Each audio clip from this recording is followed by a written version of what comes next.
Hey, look, a lot of y'all like to do Potter of the Month. Joe Buddens like to do Potter of the Month. So they do Potter of the Month. And Marc Lamont Hill, he been killing Potter of the Month. And like I said, I'm not a Marc Lamont Hill fan like that, but I can see that he's been doing a good job. I disagree with him on a lot of his stances, but he has been earning his Potter of the Month. But you know what's crazy? First of all, y'all see, I'm for a walk. I got my weighted vest on. So Men's Health Awareness Month, I believe in exercising to strengthen your mental health. All right, but let's get back to the program. So you got Marc Lamont Hill. Like I said, he been getting podcaster of the month. He been cooking, right? I got a podcaster of this month. This month is June. You know who should get podcaster of the month for this month? And they're not even a podcaster? My girl Sade. Now, granted, this is for degenerate Joe Budden fans. Sade is Joe Budden's girlfriend, right? First of all, if you don't know who Sade is, let me spell her name. Sade. Sade, right? We're gonna go on a side quest real quick. Y'all go Google Sade and y'all come back and let's put respect on Joe being one of the greatest snipers of all time. Cause my boy got a crazy belly like he drink lean. He got mad grays in his beard. My boy he's still showing y'all that he is one of the greatest elite snipers of all time. I'm not going to get into his background of all the things that he has sniped, but the fact that he's still pulling beautiful sisters like Sade, whoo, that boy be cooking. That boy good.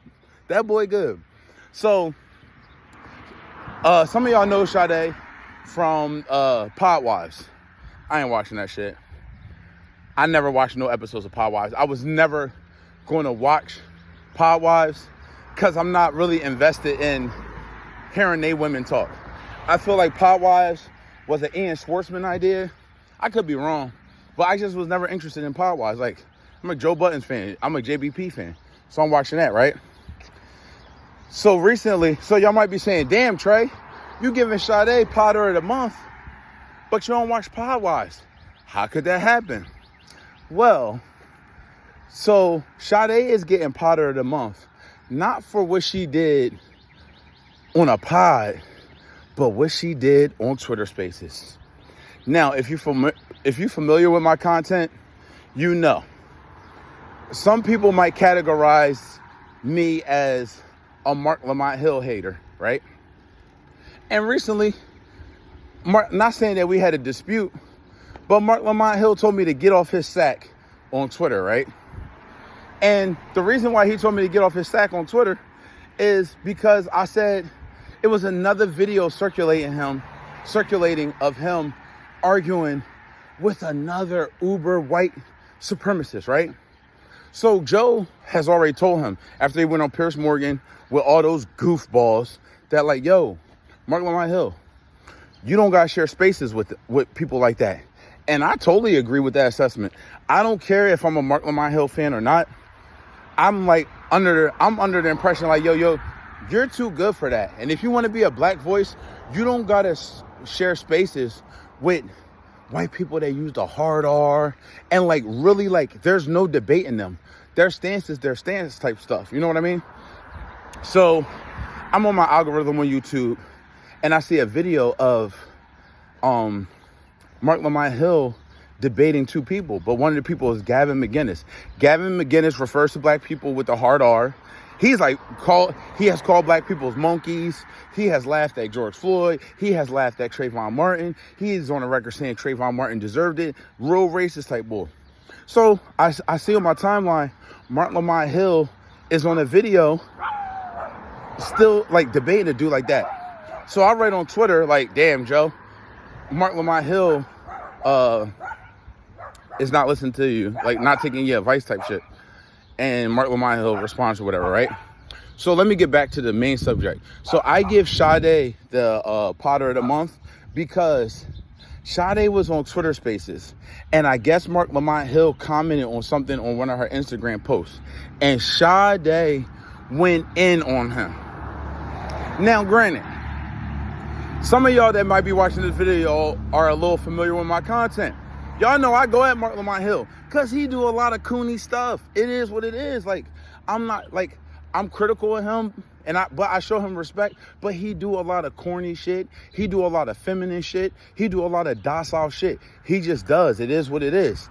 But Marc Lamont Hill and dudes like Elevation and dudes like Danny from the Stop, like I said, I do listen to their content. But they were like really on this Marc Lamont Hill bandwagon and really uplifting him. And the whole time, I'm a smaller YouTuber, but I'm saying, yo, we don't know Marc Lamont Hill from no Piers Morgan or CNN. We know him from the Joe Budden podcast. So why the fuck he acting like this? Why is Joe treating him like he that bull? He's not that guy. I don't know. Like, he's just not that guy.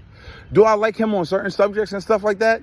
Yeah, but he's not that guy. He got the same rhetoric opinions for everything when it comes to liberal and democratic stuff. I don't think, like, I look at him, not all the way, but I kind of look at him like the male version of Melissa Ford type shit. You know what I mean? So, Sade is annoyed that Marc Lamont Hill commented on her post. So she's like, hey, Mark, she sound like me. No Diddy, you would have thought I was in Sade's body the way she responded. She said, hey, Mark, we don't know you from none of that. We know you from the JBP, nigga. I didn't say it. Some of y'all watch my content. I didn't say it. Sade said it. And guess what? This shit needed to be said. That nigga's a fucking annoying. And Joe got the blind, like, listen, I'm a fan of the JBP. I make videos because of Joe Budden's podcast. I got love for Joe Buddens. But, all right, so you, like, if you're a basketball fan, right? Jordan and LeBron, amazing players, but bad GMs. Yo, my nigga Joe Buddens is that. He's an amazing podcaster, but when it comes to building a roster, he's fucking trash. And the whole time I'm like, well, Joe, you play fantasy football. You know about drafting. You got to draft better when it comes to the JBP network. Marc Lamont Hill. Am I saying Marc Lamont Hill is bad? No, he's not bad. But like the way they lift Marc Lamont Hill up, like he's like the savior of podcasting. Yo, bro, we know him because of you, Joe. This nigga not whatever Ian want to do, he want to use Marc Lamont Hill to get in these certain avenues that he wants to be in. But Marc Lamont Hill not moving the needle or bringing crazy amounts of new fans to the JBP. Sade was speaking them bars to that nigga, bro. We tired of that nigga Marc Lamont Hill thinking that he the savior of the Joe Budden's podcast. No, he is not. He is another guest. I'm not saying Marc Lamont Hill should be off the show. I'm not saying none of that shit. But that nigga acting like he that bull, get him out of here. And like Joe Budden's got to see that for herself. Like, yo, you built this network. You are LeBron James. You are Michael Jordan. With me saying that, you got to know that you a bad general manager at building a team. I'm not saying the current team, but like, all right, you bring in Ice and Ish because Rory and Maul left, right? That's a double upgrade. Rory is a dope-ass podcaster. Maul is shit. Ice is a solid podcaster, and Ish is a really good podcaster, in my opinion. So you doubled up on that, right? Then you bring in Queen's Flip. Yo, that's not bad. Queen's Flip do a lot of extra shit, but that's not bad. But then he start bringing in fucking weak-ass moves like Melissa Ford. Melissa Ford was a bad GM move. That's bad. Joe Budden's play fantasy football. If you play fantasy football, let me think of, like, I would look at, so let's talk about it in a fantasy football standpoint, right? Melissa Ford is like Paris Campbell. If you know who Paris Campbell is, he's a wide receiver on the Colts.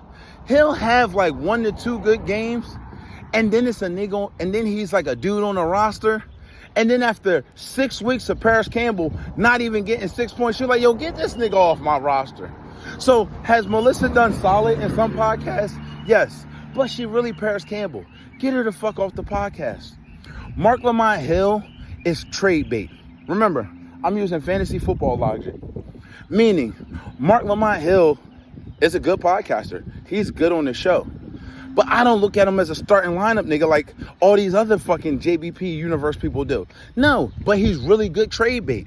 Joe, use this nigga as trade bait. The main people that, like, so recently, I don't know if this is true or not. I think Elevation and Danny from the Stop was talking about it. They talking about Wale being on the podcast as like a regular. Hey, yo, bro. I don't know if y'all seen it. I'm going to break this down real quick. So Kai Cenat was walking to his car during the BET Awards, right? And he seen somebody playing a Nintendo Switch. So he commented on the Switch. But he didn't realize that was Wale, right?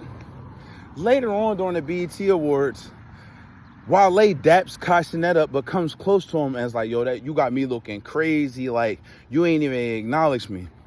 I got to stop middle of my walk. Yo, Wale, niggas don't remember you like that, bro. Young niggas don't remember you like that. I'm 40. I fuck with Wale. I fuck with Wale music. He got style. Like, Kai Cenat is like 22 years old, bro. No, Wale. And the way Wale was dressed, you couldn't tell if he was a nigga that rapped or a nigga from Wakanda. He ain't have a fit on. Like, Wale, no Diddy, depending on what he wear, you can't tell if he just like a regular black dude or it's Wale. It's just a dark-skinned nigga with dreads and glasses on in a suit. Yeah, nigga, you look like a Nigerian nigga, bro. Niggas can't tell that was Wale. And the fact that he had to go dap up Kai, and then for Wale to say, yeah, we're going to talk about it later. Yo, bro, Kai Cenat don't even got to talk to you, bro. He's so successful. Wale, what are you talking about, bro? And I can see if you was all out here doing crazy amounts of work, putting out albums, always on podcasts, always at wrestling events, because Wale do fuck with wrestling. Like, yo, bro, for a 22-year-old, 23-year-old like Kai Cenat, it's easy for him to forget who the fuck you are. And it's easy for him not to recognize you. That's not something to G-check the young bull over and pull him in tight. Like, Wale's so oblivious, he don't even know. Yo, streamers is always mic'd up. So you saying your little comments, you think you saying it with like, oh yeah, like that's crazy. You got me out here looking crazy. Nigga, you looking crazy because Kai Cenat's stream already called him out for not knowing who Wale was. And it ain't like Kai Cenat, he loves Black American culture, but he really a Caribbean nigga. So he not really invested in hip hop like that. Y'all got, that's y'all black people that think just because niggas look like us, they know everything about our culture. No, they just like our culture and fans of our culture. That's Kai Cenat. So no, Wale, he didn't fucking recognize you. It's not that big of a fucking deal. And you acting all extra. And here go Joe, mismanaging the fantasy roster, bringing Wale. Hey, yo, Joe. If you want to have Wale coming in sometimes, that's cool. As people my age grew up with Wale, like older, like 20s, 30s. I forget when Wale first came out. But we was fucking with Wale. But the more we got to know Wale is a fucking annoying ass, arrogant guy, bro. He ain't gonna be good for the podcast because he gonna have... Now, I think Marc Lamont Hill comes off with opinions like, I'm so educated, y'all so dumb, y'all should shut the fuck up and listen to me. Yo, when it comes to certain topics, Wale gonna act just like that. And that's gonna be so annoying for the podcast listeners. Joe, you gotta not be Jordan. Stop with the bad roster. Like I said, Marc Lamont Hill, trade bait. Melissa Ford, Parrish Campbell. We might need to get Don't Call Me White Girl. She kind of annoying, but on a podcast, she gonna give it up. Don't Call Me White Girl don't got the same success as Melissa Ford, but Don't Call Me White Girl is gonna be really giving it up on the podcast. And for listeners like me, we will respect that. You know what I mean?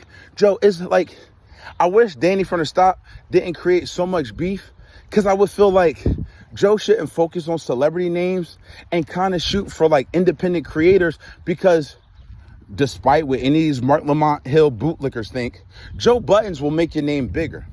So if Joe could work with Danny from the Stop, I would say Elevation. Shout out to Elevation. I fuck with his content. But Elevation is so caught up with being... I ain't gonna say bootlicking, but he kind of like a Joe Budden, Ian Schwartzman kiss ass. So I'm not even gonna say him. And Danny, like I said, I fuck with Danny from the Stop. A lot of times he could be overbearing and super toxic. He ain't really been on that. I feel like Joe need to fuck with Danny from the Stop. I feel like Danny need to humble himself and realize that if he fuck with Joe, it could go to the next level. But that's like a fantasy football move that's not going to happen. You know what I mean? But like, yeah, a lot of y'all, Marc Lamont Hill, meat eaters, Sade shut that down. Give my girl Sade Potter of the month. I'm out, y'all. Like, a lot of y'all watch my videos. Y'all don't like or subscribe. If you got time, it is what it is. I got to keep making videos regardless because I want to grow in this space. But if you can, like, subscribe, turn your notifications on. I'm going to finish this exercise. I'm hot as hell. I'm out, yo.